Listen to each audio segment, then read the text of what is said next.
Welcome to Hockey Tap Podcast, episode 197. The trade recap, the best rosters in the NHL. We'll go over that in a little bit. I'm your host, Bill Dean. I'm, of course, here with my two co-hosts, Steven Schwinn. George Guy's on hiatus. He is doing fantastic, and you guys saw him yesterday on Let's Go Devils podcast, and I was giving him shit in the comments, so that was very fun.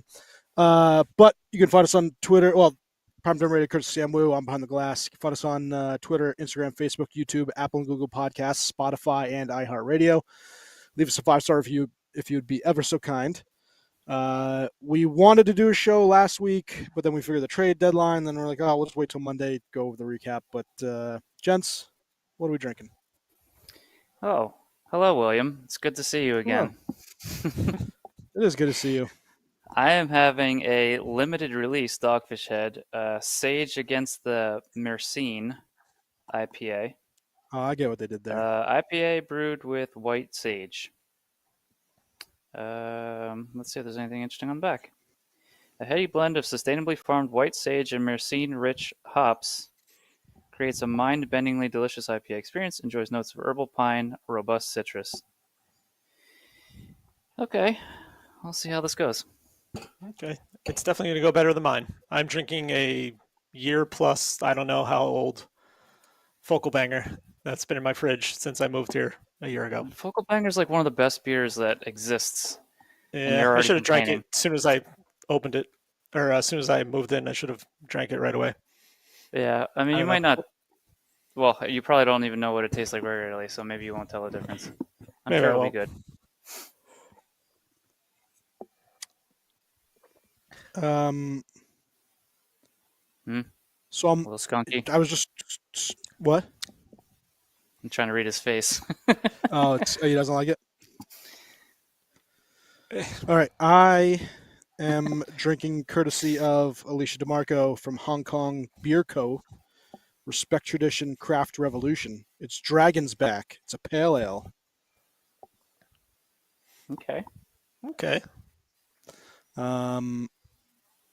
Yeah, apparently it's craft brew brewed and packaged by Hong Kong Beer Co., which is the only actual brewery in Hong Kong. So will it be Heineken? Oh, it could be, but it can't be as bad as the knockoff Coors Light that I had 2 weeks ago. That might have been. It actually smells pretty good. I popped it, and you get that pale ale smell. Actually, not too bad. It smells hoppy? Yeah, but yeah, that Coors Light last week was the epitome of disgusting. Ooh, this is very sagey. Oh, actually not bad. I'm pleasantly surprised. I expected this to be trash. All right, cool. All right, let's get to what's on tap for today's episode. Here's a weekly snapshot. I just was scrolling through Twitter, and I come across this weird guy's site, but it comes from a reporter that works via Adam Gold. He's with the fan for Kane's Coaches Corner, and he said that he spoke with Rob Brindamore, and this is Rob's take on the situation. There's not been one guy that's left here because they didn't like it here. First of all, that's bullshit. That quote right there, because you had Gensel go there and he didn't like it there and he left, right? I guess he liked it better in Tampa. Yeah, I didn't hear anything about not liking it. I don't know. That was Mikko, and he did not like it. When he showed up, he said, "There's 4 teams I'll go play for, but you're not one of them."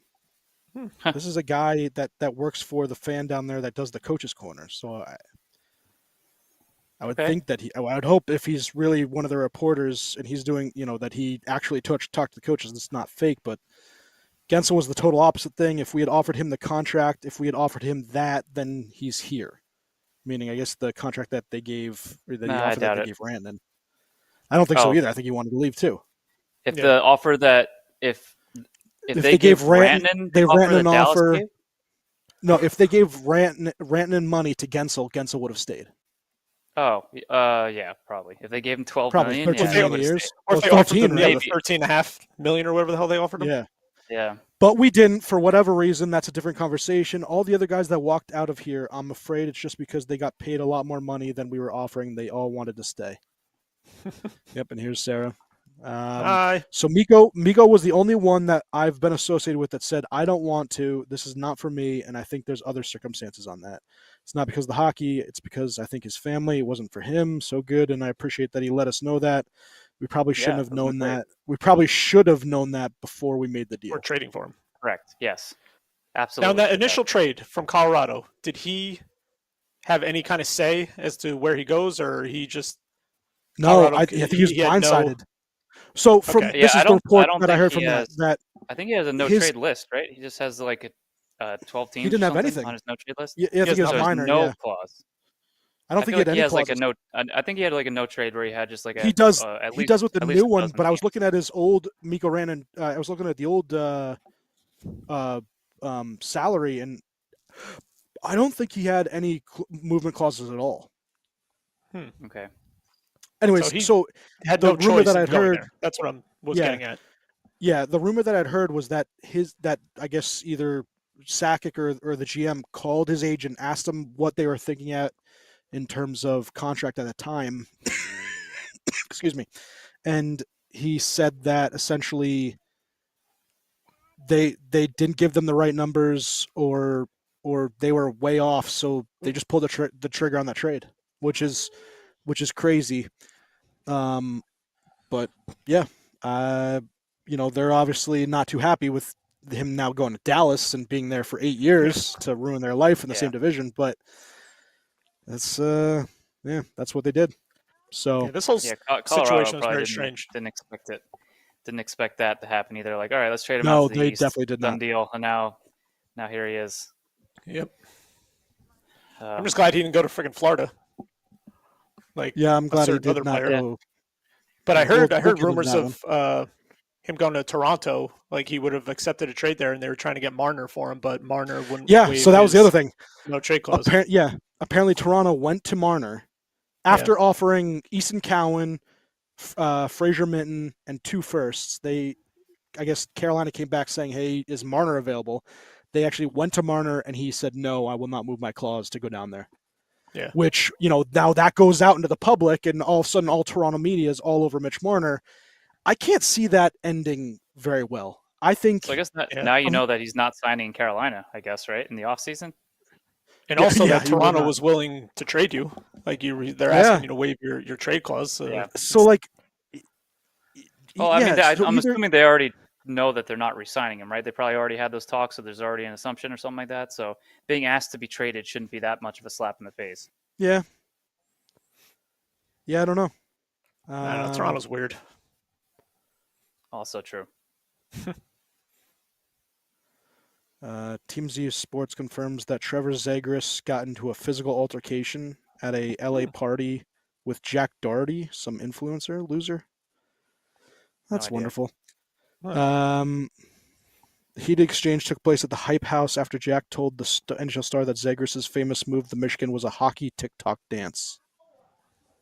The two proceeded to brawl. Okay. I hope Zagris kicked his butt because all these infos are losers. But interesting. Yeah, when Rantanen showed up, he said, "There's 4 teams I'll go to play for, and you're not one of them." To Brindamore. Wow. You didn't want to play there. I don't know. That, I don't know. I think he was that's definitely blindsided by the whole extremely- trade. Oh, he was. But that's extremely bad if you're Carolina management. Like, how did you not at least ask to talk to him for 2 seconds to be like, "Hey, do you want to come here?"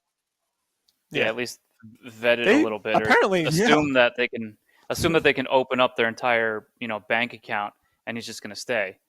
I guess they're like, oh, we learned our lesson with Gensel. We didn't offer him like the moon, so now we're going to do it to Rantanen, and he's just going to say yes because we're not only we going to pay him the most in the league, but he's also on a team that's going to compete for the Stanley Cup. But I just obviously don't assume, right? Yeah. The management there isn't very good at managing, apparently, because they've done this twice now. Messed up kind of with Gensel. They messed up with this, and then also, I think I told you guys before that quote of the GM saying, "Well, we wanted to sign more players, but the Mikko Rantanen situation took up all of our time, and we ran out of time to try to make any other acquisitions." I'm like, that is one of the worst things I've ever heard. As a fan, as a fan. I Oh mean, my god, you got to be kidding and look me. at them I now; would be really they're upset. I don't, and I think we were talking. I don't mind the package that they got back. I think Stankoven's a fine player, and they got the two first round picks. Was it? The 2 firsts and 2 thirds, 2 first round picks or whatever it is. Anyway, the package they got back was pretty decent, but I mean they're not a better team. I mean they lost Marty Necas. Jack Drury is a good depth forward, but both Marty Necas and Rantanen make them significantly better teams. And now they're significantly worse off than they were if they didn't do anything at all. Yeah. A lot of mismanagement. Not a lot of communication, it seems like. I don't know. If I was ownership, I would think about this GM situation. I don't know, man. It's they just gave him that last year, right? Because their window is I mean, I don't know how long this window is open for them to actually be competitive.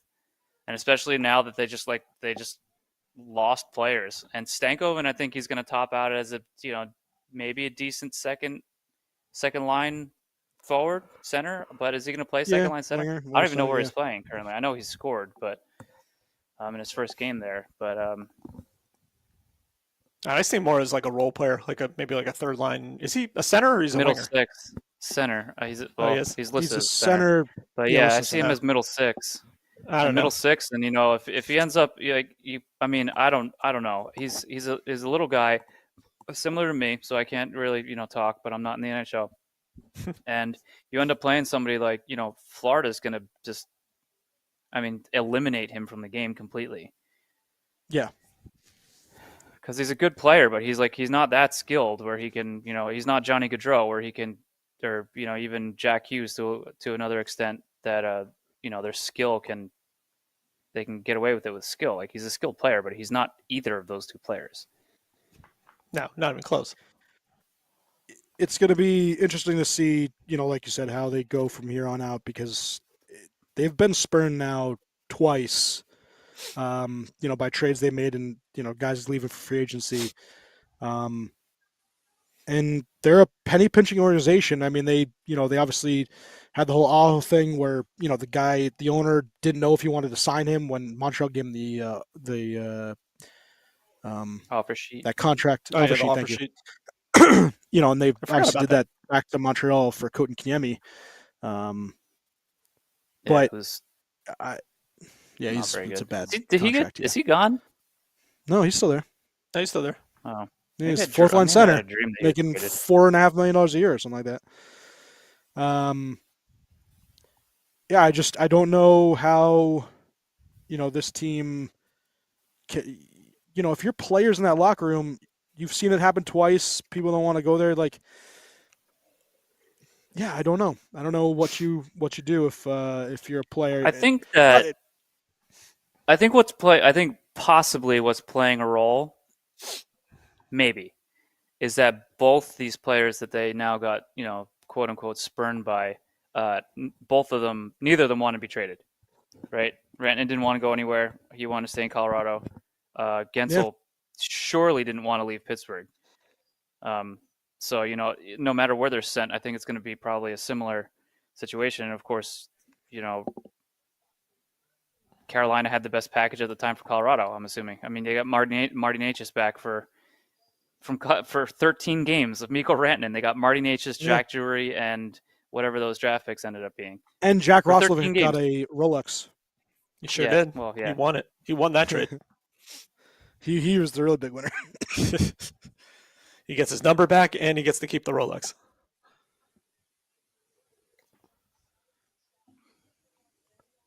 I was just reading the rest of this article because it's pretty crazy. 2-2. How's happening. 2-2 what? Edmonton Buffalo game. They just tied it. Not Jordan bad. 2-2. Jordan 2-2. A fantastic name. There's a whole story, obviously he was, abused as a kid and stuff, and he kind of followed that whole thing. One of those guys I think, got renowned popularity as being like a teammate. He'd fight for his teammates and all this stuff, but he was actually decently skilled, Jordan 2-2, if I remember rightly. All right. let's get to some other stuff on the docket. I had Aaron Ekblad, obviously being suspended 20 games without pay. I'm just going to go over some news, and then we'll go back to the trades. Aaron Ekblad, 20 games without pay for violating the terms of the NHL's performance-enhancing substance program, where he says that he used something that he didn't know what was in it. You're an idiot. You have, you could easily go to one of your trainers, and I'm sure they know exactly what you should be taking. If you're taking something like, hey, is this okay to take? Don't just take shit and have no idea, and then you get randomly drug tested and you're screwed. Yeah. Now you're missing playoff games because of it, because you couldn't just 2 playoff games. Ask, hey, is this okay? 18 games left. It's so dumb. The sometimes players just can't get out of their own way and do the smart thing, which is just take an extra second to either think about, hey, trainer, can you help me with this? Or if it's involved with drinking, which we've seen players do all the time, hey, maybe I should just call an Uber. But no, they just think that they're invincible. All right, I had a couple of things. And we'll go over. So we're doing over the Rantanen trade, which was obviously the big one. The other one, which Schwim alluded to, was his boy Brad Marchand going from Boston to Florida, which was the trade deadline kind of ender. And it was crazy because everyone was saying, all of a sudden at like 2:40 or 2:45, you have Vegas saying in a tweet, hi. And then they started going live, and you're like, holy shit, they're going to do something big. Because that just, I really thought it was, started going bonkers. I thought he was going there. I thought it was Marchand. And then that was the rumor. Everyone in those war rooms was saying, Marchand could be going to Vegas. And all of a sudden, Elliot Friedman comes out of nowhere. He goes, yeah, I'm hearing Brad Marchand is going too. And he kind of paused deliberately. And then he said Florida, and everyone's jaw can't believe it. dropped. Yeah. I like everyone was so crazy. Pissonette's reaction was the best. Yeah. He just immediately head palms. Yeah. Yeah. It was very funny. But, Schwim, obviously, from a Tampa point of view, I hate it. What are you thinking? I was just like Bissonnette. I was like, are you kidding me? One, I didn't think he was going to be traded because they were talking about it, but I'm like, I didn't actually think they were going to do it. Excuse me. But then to hear at the end of the friggin' day that he's going to Florida, same division, an already stacked team. I don't know how hurt he is and much longer he's going to be out for. Is he supposed to be out the rest of the regular season and back for the playoffs or before? Someone mentioned that he could be out for the remainder of the regular season. Yeah. But still, if you get him back for the playoffs, that's it just really upsets me. So they're pretty much going to win the division now. I mean, they already have a decent lead in the race now, but listen, they're a good team. They're a very good team, and now they get this asshole too. Come on. Yeah. It's really annoying, actually. I mean, you guys always seem to get actually. So Steve and I were talking about this on Saturday. He came over after you left, actually, Schwim. I feel like other teams make deals where, you can't really criticize your GM because obviously you win cups and the moves end up pretty good. But I feel like you guys always give up more for players than other teams give up for stars. Like, for instance, Dallas gets Mikko Rantanen for 2 firsts and Stankoven. Really, it's a very 2/3, right? It's a good offer. Yeah. You guys gave up 2 firsts and a bunch of other things for, Bjorkstrand and Yanni Gord. It was two. What was it? 2 firsts and Easymont. For 2 firsts for Easymont, and there was something else too, though. There was something else. I know there was all those conditions, like they're top 10 protected, and then if they actually get moved, then they get an additional 3rd round pick or something like that. Let me see if I can. Did they do a 2nd round pick also? It was 2. It was Bjorkstrand and Gord, defenseman Kyle Aucoin, and a 5th round pick in the 26th draft. Yeah. For Seattle, a 2nd round pick in 2025, a conditional 1st round pick in 2026, and a conditional 1st round pick in 2027. And then Detroit got the 4th from you guys as well. Yeah.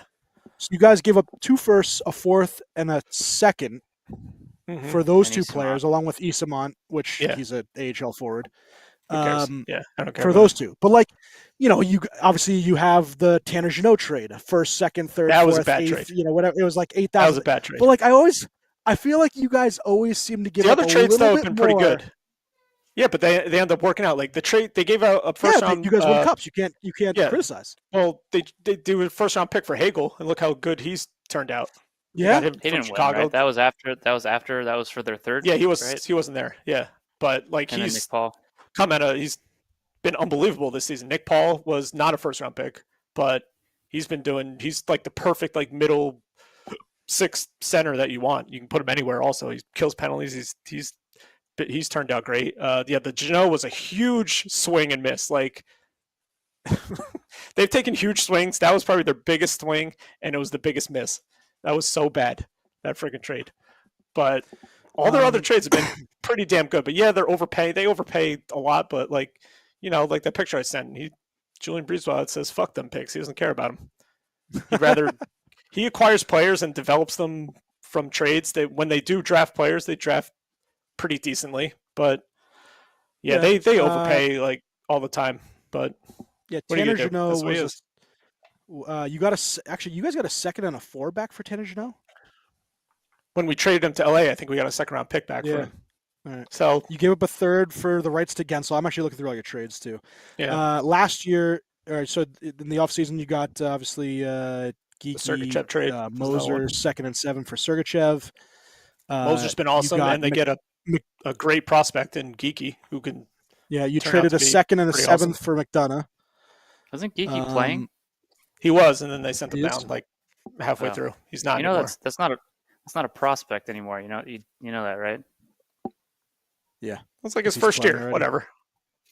He's playing in the NHL. He's no longer a prospect. Okay, he's 19. Year 2 in the NHL. He's 20. Oh, he just turned 20. He started the season. He was 19. You gave up a third for Anthony Duclair. You gave up a 5th for Matt Dumba. And that's what they usually don't. Yeah, those trades last year, they usually don't trade for UFA or guys on expiring contracts. They usually try to get guys that still have a year or more left. But that was a little strange because you knew they weren't going to resign them. You guys got a 4th round pick to get to eat Adam Henrique's contract. I forgot about that last year. Yeah, I hated those trades last year, especially the Dumba one. One, I didn't want him at all, and then 2, you saw what happened in that one game, playoff game, where he had the wide open net and friggin' Bobrovsky came diving out of nowhere and made that incredible save on him. That was on Matt Dumba. You got two 7th round picks for Pat Maroon and Zach Bogosian. That's big. So there you go. Deal. Oh man. Yeah, we'll visit this later. You got a 2nd round pick for Ross Colton. I forgot about that too. Yeah. Yeah, which they used on. I think they took that Isaac Howard kid, who's one of the top scorers in NCAA this year. Cal Foote, a 1st, a 2nd, a 3rd, a 4th, and a 5th for Tanner Jeannot. Well, good thing they traded him away because we all know what's going on with him. Jesus. Yeah, that's pretty good. Well, I guess I was talking to Steven about that. I was like, I always feel like Tampa gives up just a little bit more than everybody else does. They definitely do. And like now he has to do it like every year now because everyone's expecting it. Yeah, like nobody's going to accept the trade if he's offering like less now. It's not so much what they get back; it's what they pay to get it. Oh yeah, yes, it's alarming. Big time. Because the guys you get back usually work out. At the time, I think Jeannot had. He had his rookie season where he was fantastic, and the down, 2nd season where Tampa, I think, traded for him right in his sophomore season. I believe so. Yeah. Yep. And then you actually gave up 2 and then he got hurt for Hagel multiple times and just never could get anything going.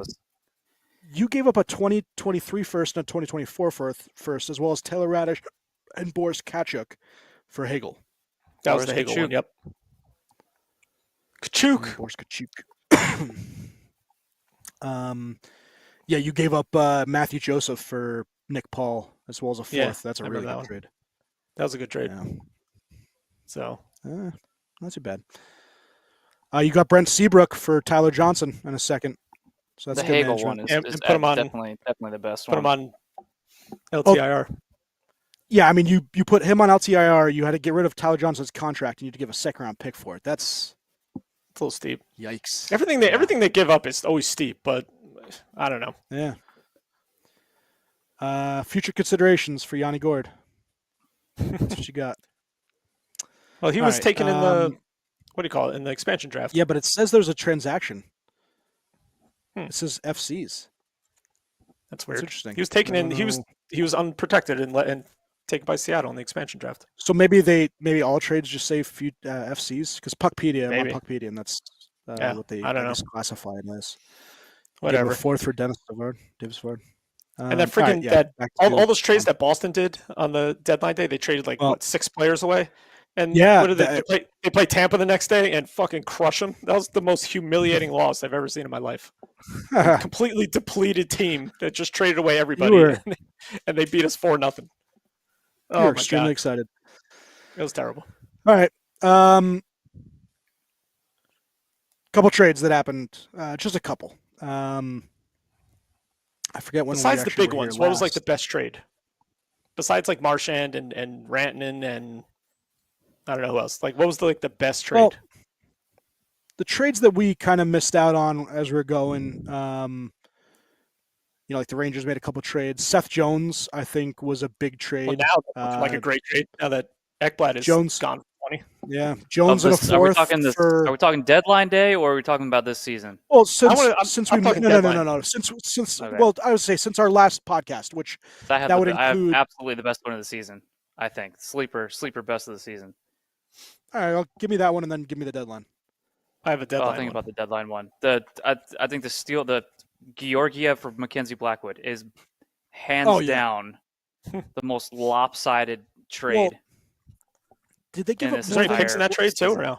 No, it was just 1-for-1. It was a 1-for-1. Georgiev for it wasn't. Blackwood. It was. I'm pretty sure it was 1-for-1.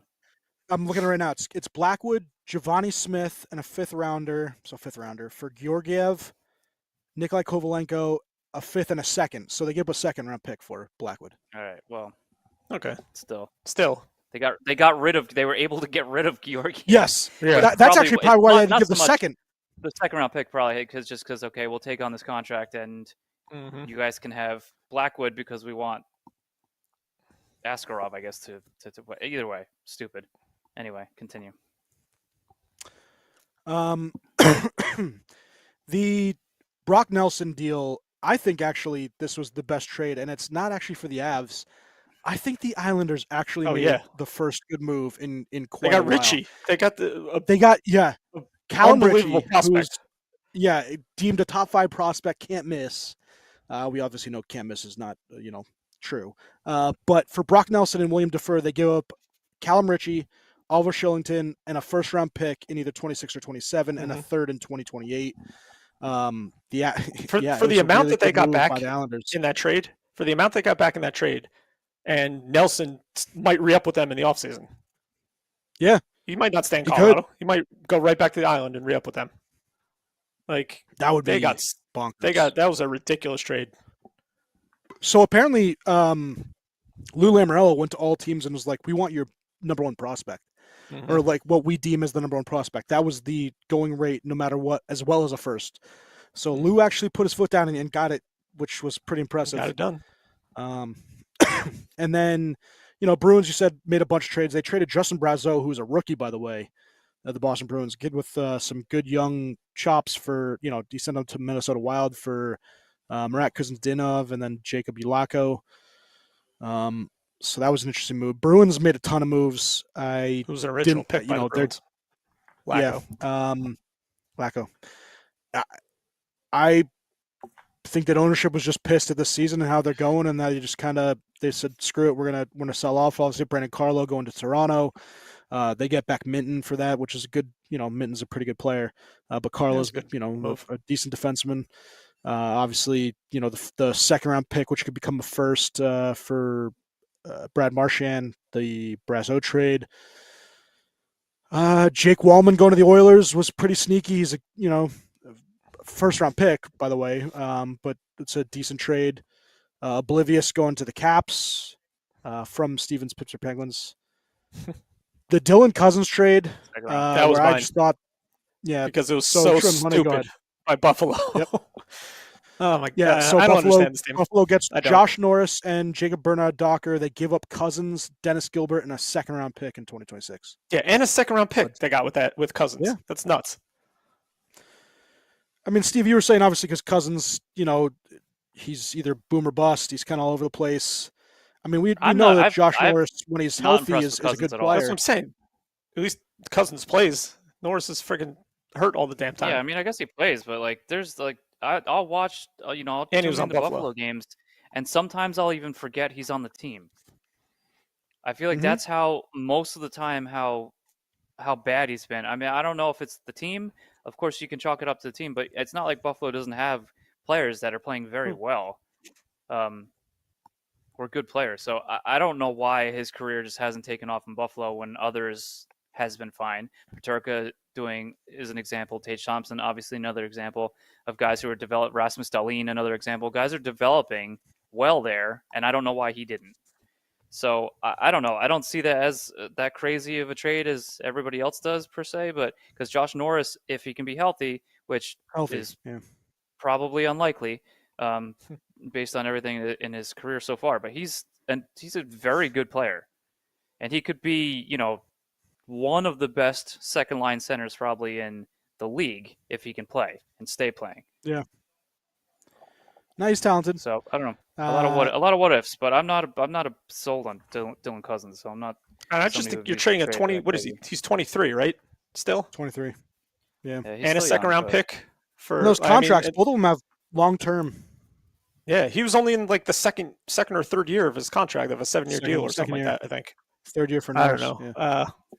I think that's a guy you maybe build your team with, like keep him there and try to add other pieces around him and Dahlin and Thompson. I think that was kind of the plan at some point, I guess, for Buffalo. But if he's not, try to get some assets before he turns completely useless, I guess. I don't know.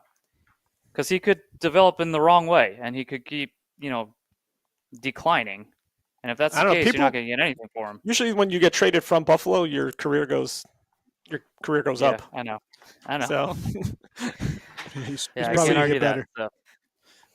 So. See how he does in Ottawa. He could do well in Ottawa. We'll see. But I think didn't like him in Buffalo, that's for sure. We forgot Charlotte Coyle also leaving Boston to get Casey Middlestat. Scott Lawton going to Toronto for a first. Minutes. See that? I think he played like 12 minutes because he's playing he's playing third line center, fourth line or whatever, where he was just playing like 18 minutes a game with Boston. Yeah. Very funny actually. They just Boston was playing guys so out of position, and you could clearly tell that these guys needed to take a step back, and it'll probably actually help Charlie Coyle a bunch. And it, like you said, for Charlie Coyle, they gave up Middlestat in a second. William Zeller's a prospect. He's going to play the right amount of minutes. Center, right? Who was their top center? Who? Was Boston? It Coyle? It's no, Boston. It's what's his name? Zaka? Was it Zaka? No, it was the guy from Vancouver. Lindholm. Oh. Meh. Yeah, and he's not doing that great. I feel like they still, even with Lindholm, they still need a top number one center because Lindholm is definitely not. Zaka definitely isn't. Charlie Coyle definitely isn't. No. Charlie Coyle's not anywhere They close. They might be pretty egregious next year. I don't know. They still for whatever reason they still compete. So still win. Who knows? Yeah. Does Colorado maybe have the top 3 1, 2, 3 centers in the league? If you want to do Coyle as third, Brock McKinnon Nelson obviously being 1, McKinnon 1, Nelson 2, Charlie Coyle 3. I don't know if it's the who best. Else? Dallas. Pretty good. Dallas has. What's Dallas? Dallas down is the middle. Dallas is Rupe Hintz. Rupe Hintz, Duchesne, and who's the third? Sagan? We were just talking about this. Sagan's a winger. There's Ben he's center? usually a right winger. So I think Ben's been playing the left wing. Oh. I don't know. I guess we can look this I up. have to go do some. Yeah, I'm doing some homework. Comtwe. They have Blackwell center, Maverick Bork center, Bach center, Duchesne, Granlund, Mikael Granlund. Granlund's playing They wing. just acquired. Yeah. Oh, Wyatt Johnson. Quiet, yeah. He plays so center Wyatt's and wing, I believe. Dallas is better. If you put Wyatt Johnson That's at center, better. Rupe Hintz And not only that, they have other options on wing that can also play center that are better than both Brock Nelson and Coyle probably as well. Yeah, I would agree. Yeah, I'd take that back as. Dallas is loaded. Is there anyone else? Yeah, Dallas loaded. Is just Dallas is like if they don't make a deep run, that's going to be pretty shitty. Well, that's what I'm saying. They're going to end up playing Colorado in the first round, which I think is the worst part of all of this.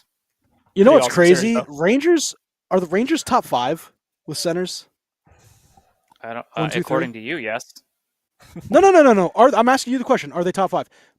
JT Miller, Mika Zibanejad, and Vincent Trocheck.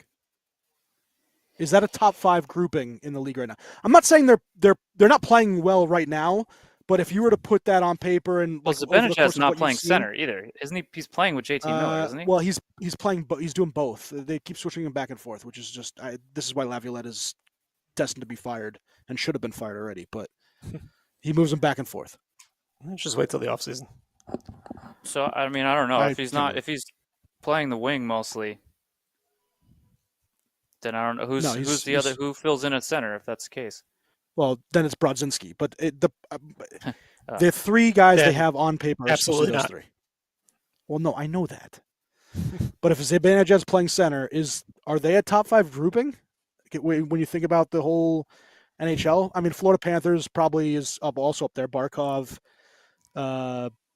it's Barkov, it's Lundell, and it is Bennett. And who's on the second Bennett? line? Yeah, sorry, Bennett. Yes, so that's a top 5. Toronto. Matthew Marner, right? Matthews, Marner, and who? No, I think Marner's playing on the wing with Matthews, isn't he? So isn't it? It's Matthews, Tavares. I thought maybe is he playing center now? Or Tavares is second line, I think, and then I have no idea who the third is. That's what I thought. Yeah, so they have. I think Nyes is on the top line. I think it's like Matthews. Is it Matthews, Marner, Nyes? Yeah, I thought it was. They have Max Domi as their third line center, I guess you want to say. So, yeah, so I guess it's Domi, Matthews, and Tavares. That's not better. No. Nah. Yeah, Domi stinks. Ugh. Washington Capitals are overrated. I don't think they have 3 centers. I'd say they're better. Dallas we talked about. Edmonton Oilers. If you're going to split up McDavid and Draisaitl, whoever plays 3 is the best 1-2. Yes. You still got to have. Just because you have the best 1-2, you still got to have a great third. Because if your third doesn't match up with anybody else's third, then I'm not going to put you in the top whatever. So their third, Trent Frederick, if he comes back, Adam Henrique, Matthias Janmark. Nah. I mean, if you want probably Henrique, up there, I guess you would say. I don't like those. I'm not big on Henrique either. No. Yeah, Vancouver no longer has centers. Vegas Golden Knights. Winnipeg, Scheifele, Lowry, and who? Scheifele, Lowry, Morgan Barron, Mason Appleton. Nemesnikov? Maybe? Yeah, Nemesnikov. Yeah, I don't think that's better. Vegas would be Eichel. Is Hertl playing wing or is he playing center? Is he playing with Eichel? I think he is. I'm not sure. All right, so then Nicholas Waugh or Roy. I can never tell which one's which. He's got to be Waugh. No, it's Nicholas Waugh. That's Waugh. Good. Thank God. I got it right. Matt Roy. William Karlsson's third line center. Or is Brett Howden the third line center and Karlsson's the number 2 with Eichel? No, Howden's playing wing, I believe. This is great podcasting. Yeah. Just going Barbashev. Where they play. Barbashev, yeah. Barbashev, Eichel, and I guess Karlsson. That's not bad. Pretty good. They skate on ice and play hockey. I guess that just tells me how pathetic the Rangers are that they have possibly a top 5 to 7, if you want to do it that way, center trio, and they suck ass. These 2 games this past weekend have been atrocious. They just laid eggs in 2 essentially playoff games. Marchand joining Florida is an incredible group. He still has not talked about the Boston trade. Taves is exploring his return to hockey. Valimaki out for the season with Utah for a torn ACL. Plus, they lose. They lost.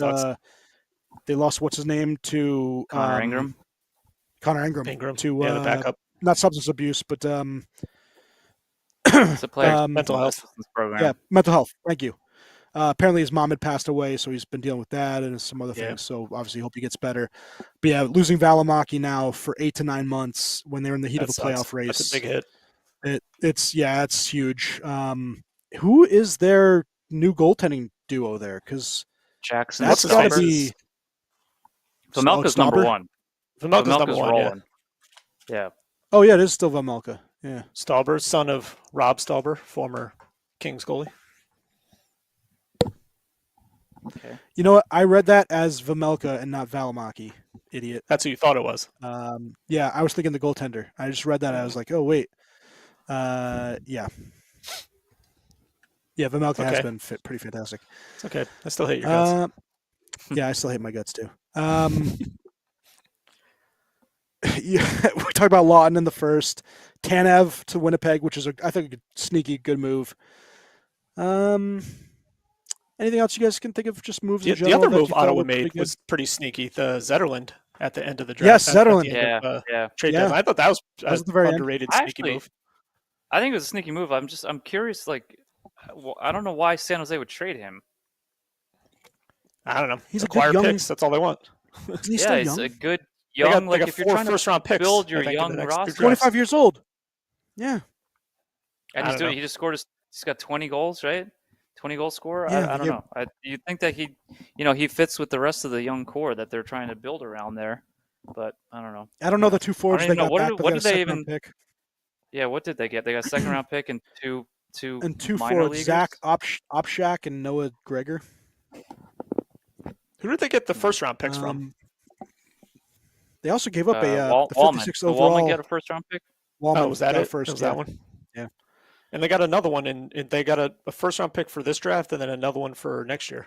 And didn't they take Wallman as a salary dump? Yes, and they got a first round pick for him. Pretty impressive. Good for San Jose. They finally he's had a great season. He's had a great season for them too. So Detroit is. Yeah. I mean, good for Wallman for that, but also good for San Jose for. Well, I mean, you could say the same thing. Like Pittsburgh they received a third round pick and a sixth round pick just to take Cody Glass off of Nashville's roster. Yes, and then they sent him to the Devils. You guys get for another third round pick. So now they've gotten 2 third round picks, a sixth round pick, and the two Casey Stillman and whoever the other one is. I think Stillman is a former first round pick or somebody. What did you give away to get? Dewars in Toronto. Oh. What'd you give away to get rid to get Luke Shen? Because you got a second and fourth to then trade him back. To get Shen, we got more. What was that? Sending him out. Shen came from Nashville. Oh, that was the. We got Tommy Novak. Yeah, Tommy Novak and Novak and Shen for what's his name? Bunting and a fourth. Bunting, yeah. Mm-hmm. Ostapchuk was the 39th overall pick in 2021, so I guess he's a pretty decent prospect. Gregor was actually on the Sharks prior, and they traded him away, and they got him back. He's 26 years old, so he's a nothing burger. Boston acquired Henry Yogiharu from the Sabres, so good job, Boston. That made a bunch of nothing trades, including for Dumoulin for a second round pick. I think that was just a mistake. They should have just, kind of read the writing on the wall. Talked about Marchand, Carlo, and then the final pick was actually Reese Johnson from the Minnesota Wild to Toronto Maple Leafs for FCs, who's the last trade of the deadline. All right, so Steven, we kind of talked about this before too. What is I guess Dallas has cemented themselves as the team to beat in the NHL. Yeah. If it's not Dallas, Florida, as the finals matchup prediction, who could you see making out of the East and the West? I guess really whoever the winner of the Colorado Dallas matchup is in round one. Yeah, I mean, you can pick any. You can literally pick any of. I mean, I think Dallas is the favorite, but you could pick any of Colorado, Winnipeg, or if Winnipeg performs in the playoffs. But just based on their regular season performance, Winnipeg, Vegas, Colorado, and Dallas tops. And I don't know what order you want to put them in as to like who's going to come out. Obviously, if Colorado ends up beating Dallas in the first round, then I would assume that Colorado is probably the team to beat in the West. As far as the East goes, it's got to be Florida. Number one, the defending Stanley Cup champions. Number two, they did improve the roster, obviously, with the acquisition of Brad Marchand. I think probably Tampa's number two to come out. Tampa. You can't. Tampa I mean, I don't want to over Washington right now. That's I don't care. I think Washington's a joke. Trust in Washington. I don't think Washington's a joke. I think Washington is probably 3. Yeah, over Toronto. Yes. You'd put Washington over Toronto because I think the top 3 teams in the Atlantic could all beat the Metro teams. I think Washington's going to. I think Washington can give any team a run for the money. I don't think they're just going to be a pushover. I don't think that Washington, season. Especially if they finish first, I think they're going to play the wild card and I think easily be able to beat them. So right now, if they finish first, they're going to either face because Columbus is a point. It's Columbus and Ottawa, so one of Columbus, Ottawa, or the Rangers. They're all within 2 points of each other. Devils could slide down there. The Devils are not. Devils is 74. Columbus could be third in the division. Correct. And speaking of trade deadline acquisitions, geez, I mean, it's as if they were a fully stacked team that was just acquiring some depth / fringe. Yeah, they're just acquiring like depth / fringe roster players to like fill out, like I said, depth, right? So you have like maybe guys who could potentially be scratched in the playoffs. Yeah, like a Dumoulin becoming your third line defenseman. Yeah, I mean, I would, if you would be the 7, great. But you lose Dougie Hamilton, and then so you bring in Brian Dumoulin. I don't know. And then did you lose Jack Hughes, Cody Glass for the season, and you bring in Cody Glass? He scored. Yeah, of course he scores. Yeah, and he gets. A lot of guys that switch teams. The whole new team, the whole new team thing. A lot of them will do that. But anyway, I can see them sliding out of there, and if they end up sliding and then end up just like sliding down to the last wild card spot, then that could be. Yeah, that's not a good matchup to play the number one team in the East. So you could see just Florida first round or Washington first round, they'll get smoked. Yeah, especially Florida, I think. See, just Washington, and I've said this before. Listen, in a 7-game series, I think the Rangers would lose, but a hot goalie, I think Washington would be susceptible to losing. The Rangers just played them, lost 3-2 in overtime, and they really the final 2 goals were just jokes that the Rangers just made huge mistakes on. I think that Washington can be beat by a 7 or 8 seed. But Washington, real quick. Yes. They're doing the intermission report of this game right here, and AJ Malesko is putting her Western Conference power rankings. She had Dallas as 3rd in the West, with Colorado and who above? Colorado and Winnipeg above. Not even second. Come on. Yeah, that's pretty crazy. Just because I wouldn't. Well, you have Winnipeg who's probably going to win the Presidents, but and then they're not winning the Cup. But no, is that going back to what you're saying on the rosters now? It has to. I don't know. Now she keeps switching it. Now she has the Avs as 1 and the Golden Knights as 2. Yeah, maybe with Heiskanen out. Yeah, okay. Go ahead, Steve. Sorry. But going back, Washington has, I think, one of the, if not the best, D-core in the entire East, which I think can compensate for which has compensated for middling goaltending in Charlie Lindgren and Logan Thompson. I think that I'll give you Logan one better. Okay. I was to say the system, which you've said to me before. Oh, of course. His system, the defensive system and the game that head coach is blanking on me now. Carberry, yes, has instilled with that team has been fantastic, and it leads to the defense, like you just said. But you've said that before. The system there, that coach is a very good coach. The goalies have benefited. The goalies statistically have benefited from the system and the defensive core and the defensive unit as a whole, and that includes the forwards playing defensively as well. So you see them winning a lot of low-scoring games, and just like squeaking out victories here and there, and losing some games here and there that they don't look that. They never. I'll put it this way: I mean, I haven't watched all of their games, but a lot of the games that I've put on and tuned in for, they've never looked that impressive. Yeah, exactly. It's like they play with the team. I've never seen them dominate.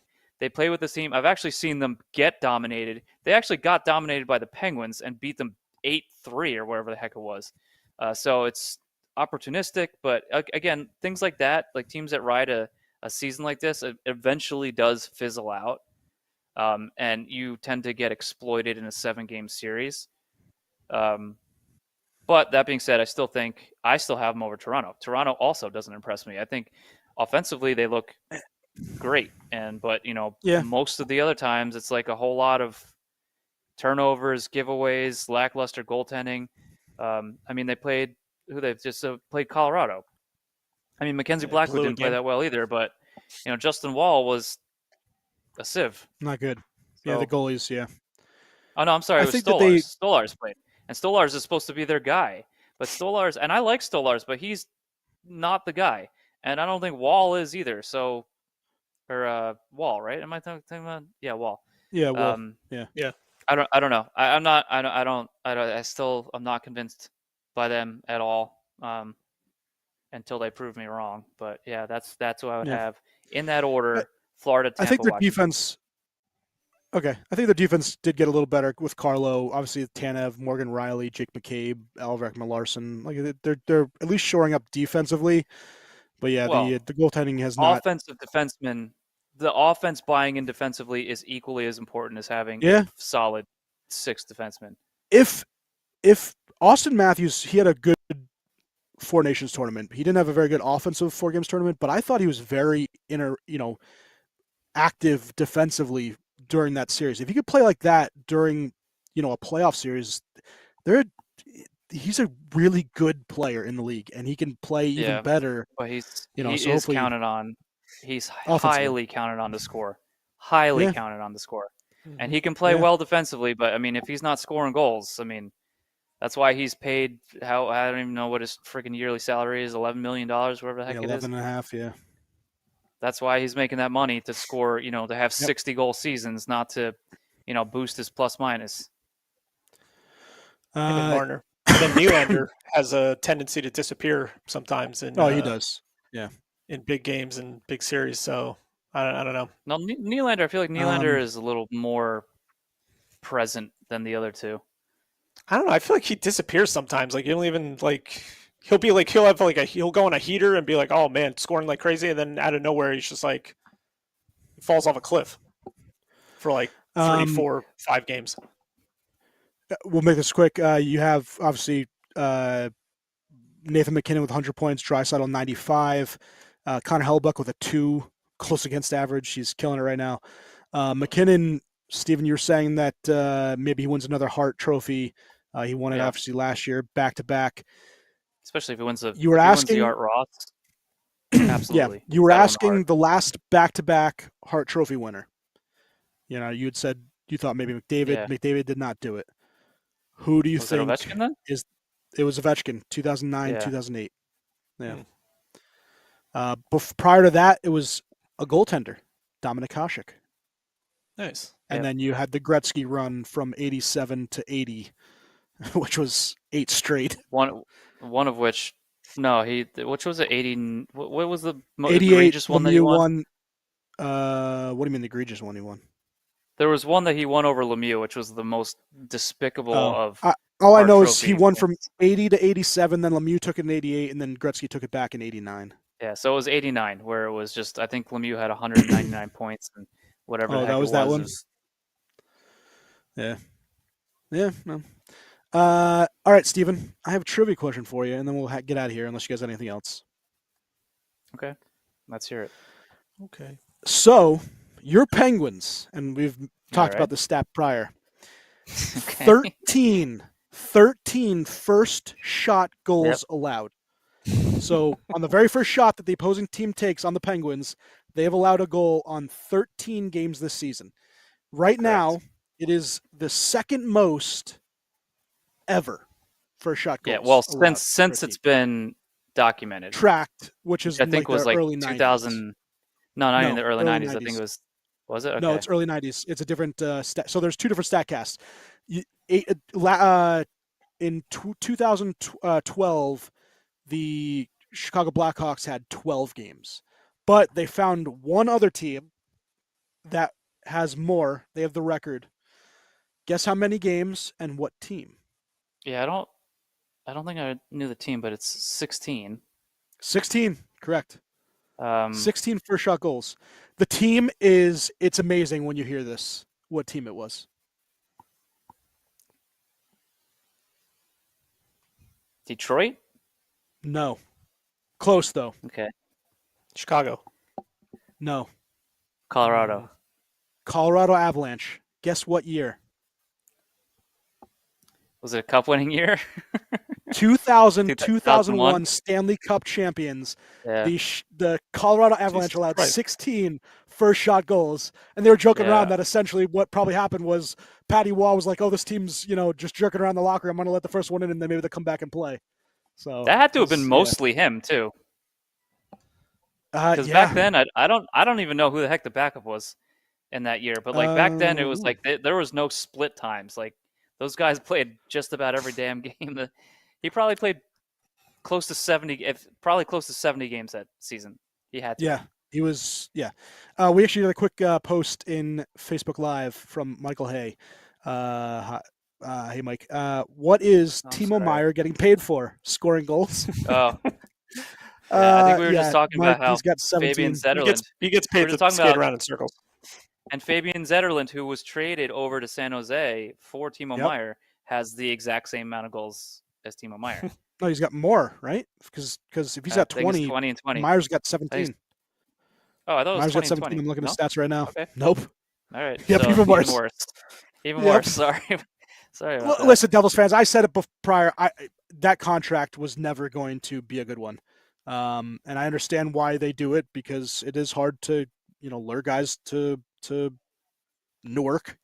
And you have a good young crew, but that was an overpay. And for someone that, I'd rather have a Tomas Hertl if that was, there's thoughts that maybe he was the one that they could have gotten instead of Timo Meier. I think that he is grossly overpaid. And it's like, maybe, I don't know if they can. I don't know if they're ever going to have a better cast around him, at least in the immediate future. And so I don't know if his situation is going to necessarily get much better. But with the cap going up, what does he make? 8.5? What does he end up making? I can't remember. His contract is.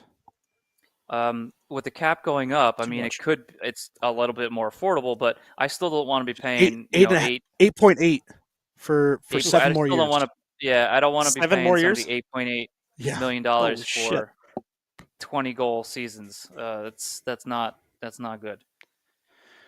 And this is obviously a joke on the Devils fans too, but they keep saying they have two of the best centers in the league in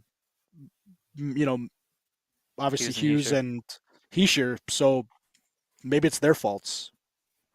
Yeah, I guess not, but I don't. Like I said, I think this is the best. This is the best cast that he's probably played. Timo Meier has played with, because when you saw him in San Jose when he was racking up those goals before he came over to the Devils, that's the same season where Erik Karlsson won the Norris for scoring over 100 points.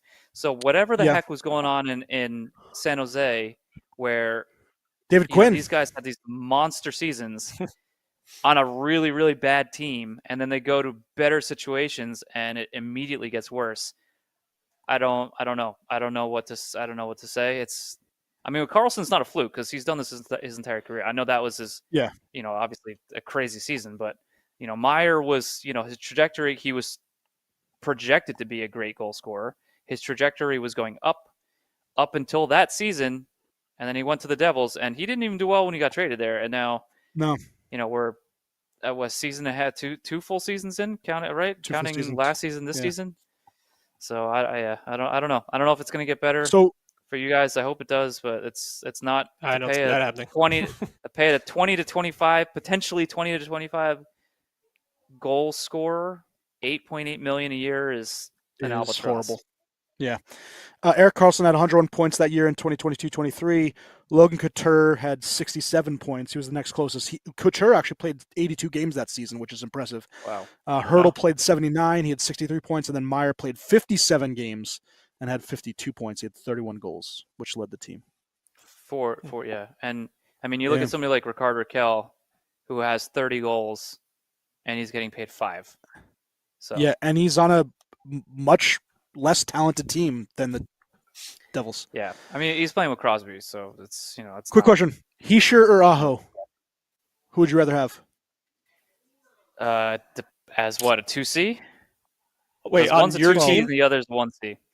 Like on Tampa, you're saying would I rather have Hischier or Aho? Well, no, I just the Devils fans on with Shorts Guy yesterday when I was giving them shit were saying that they would rather have Hischier than Aho. I get the latter. Beg to differ. Yeah, no way. Yeah, yeah. Aho's but I mean, Hischier. Yeah, not even close.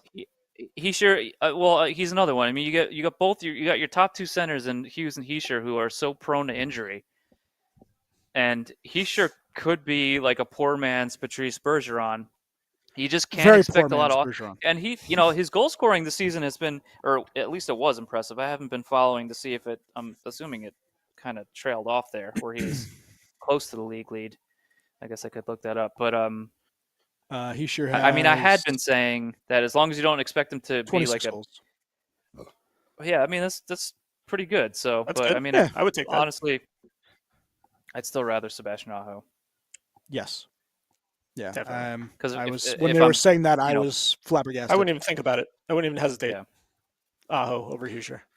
I would listen. I know everybody. Like, Aho would be my 1C. If he can be your 2C, that's even better. Yeah. Yeah, I mean, the guy's got 61 points, 24 goals, so if he shares 2 goals more, sure. But Aho's, I think, just a better player in general. Yeah. And he's got to deal with all that drama in Carolina. He does. Look how he performs.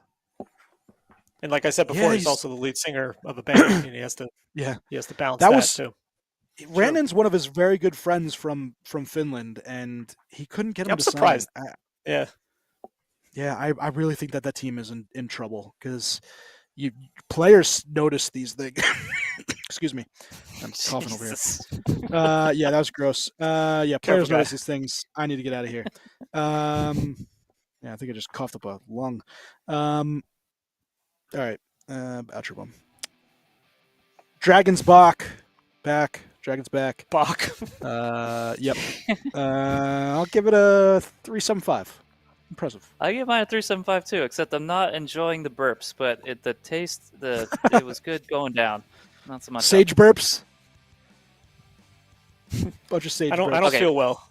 So your focal banger is okay. So your 4-year-old focal banger normally a 4.5, 4.75. Yeah, focal banger is one of those really good beers, and Schwinn aged it and totally destroyed a good beer. So good job, Schwinn. Yeah, the previous owners aged it, and then I continued that aging for them. Take her home, bud. Dummy. You know what, Dean? You tried your best and you failed miserably. The lesson is never try. Never try. I hear him coming closer to me.